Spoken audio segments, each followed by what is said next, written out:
Now let's talk a little bit about the installations, about the dynamic blocks, and we get familiar with the options that we have here.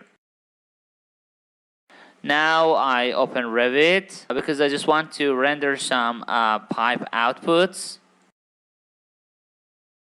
Well, like this, I wait for the template to open. For example, I go there and pipe, I select push fit, and here diameter 110. Now we click here, like 2 meters, and here fine, and here comes from here to here with 45 degrees, should meet here. Well, and this should go up to 2,500 high, upward, which is this one. Let's go to 3D. Okay, well, this should go up. How high is this? 2,800. Okay, we make it 5,000. Delete, delete. Let's get back here. I select it again, and this 5,000. It looks like this because it's been drawn to a height of 2,700 by default.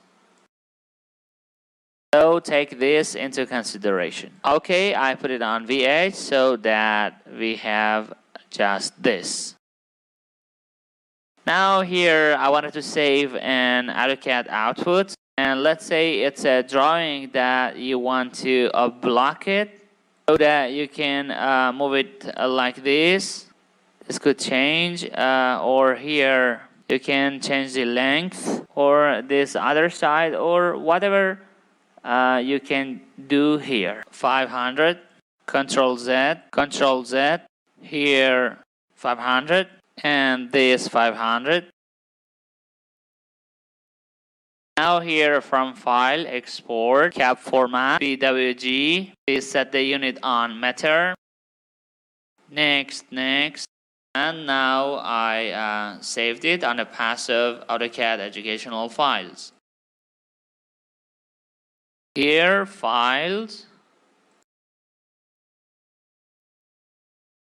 dynamic block, and I name it here push fit.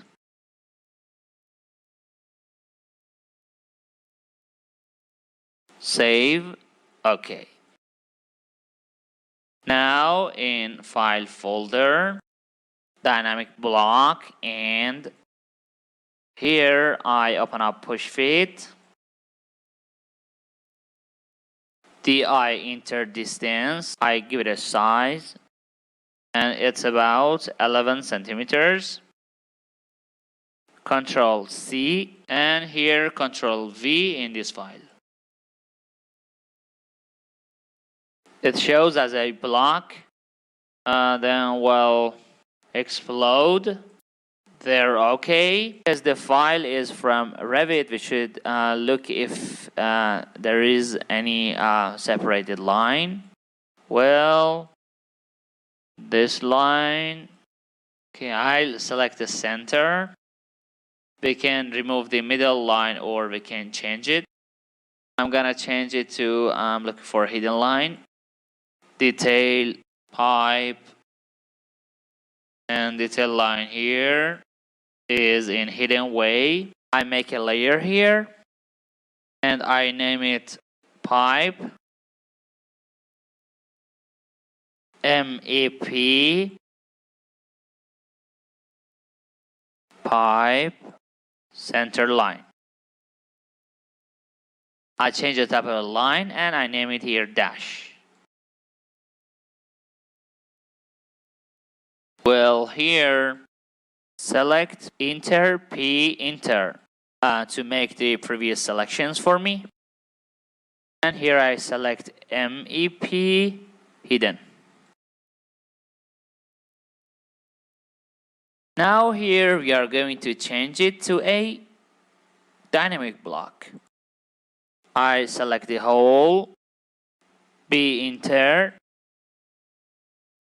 and I name it here sanitary, here sanitary pipe.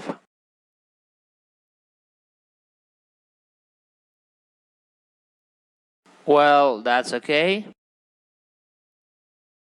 I put the base point in the middle, convert, and okay. And we enter block. Now we do it step by step. First with linear, from here to here, I click, and this one. And now here I select stretch here, this point, and these items. I test it.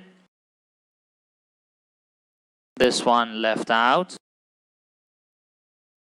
Right click, action, new, this area.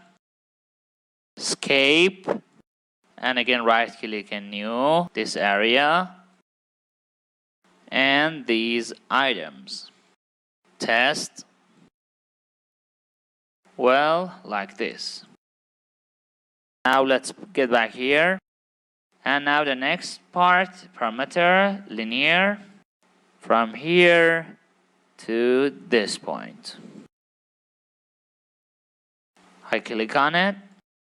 Now here I select one, and here stretch here, this point, this whole area, and the entire this.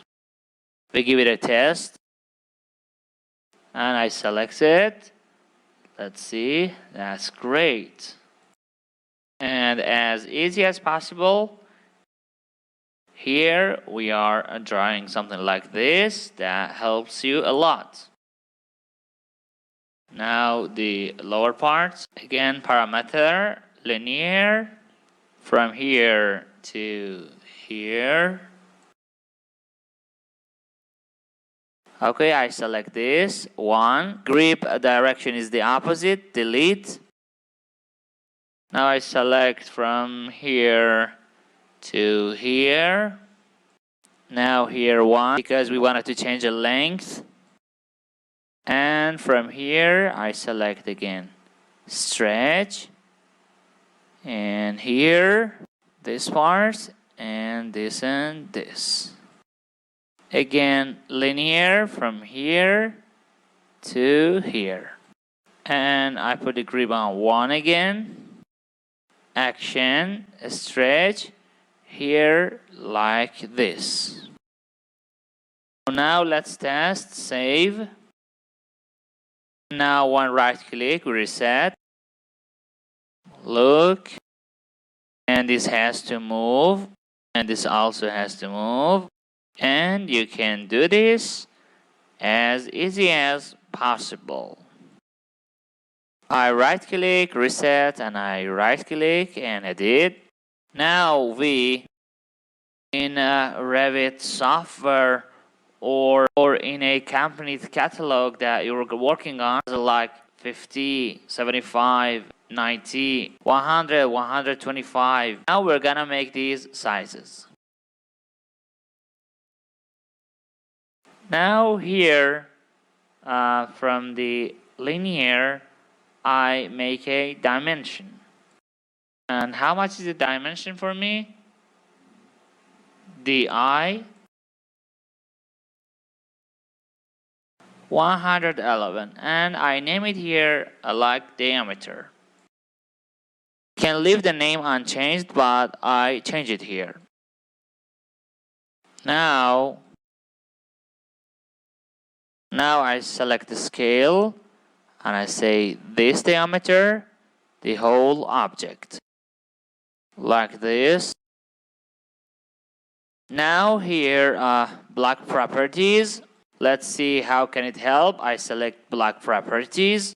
Now here I click. How many grips we want here? We say 1. I enter here and there's a window. First it asks me to select the parameter, and select it, and I select diameter. Now it's time to give it a value Okay, here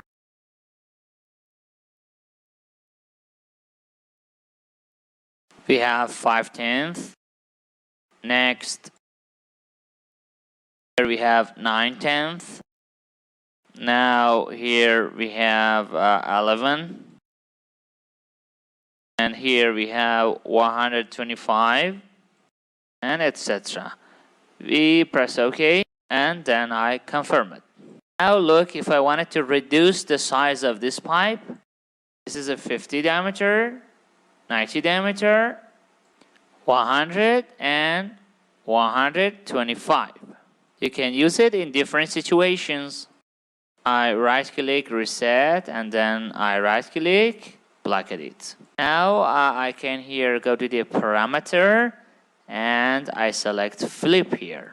And here relative to this direction, I can put a flip. And again, here, and relative to this direction, delete, flip in the middle, and this comes here. And relative to this direction, let's put a flip here, like this, in different directions. And these two, we put them on the opposite sides, like the control to Revit. I go to action, and I select the flip. Let's say this flip, the entire drawing. Again, flip, this flip, the entire drawings. Now I confirmed it, and now I can change the directions of the pipes here so that we can use them in different types of directions. Like this.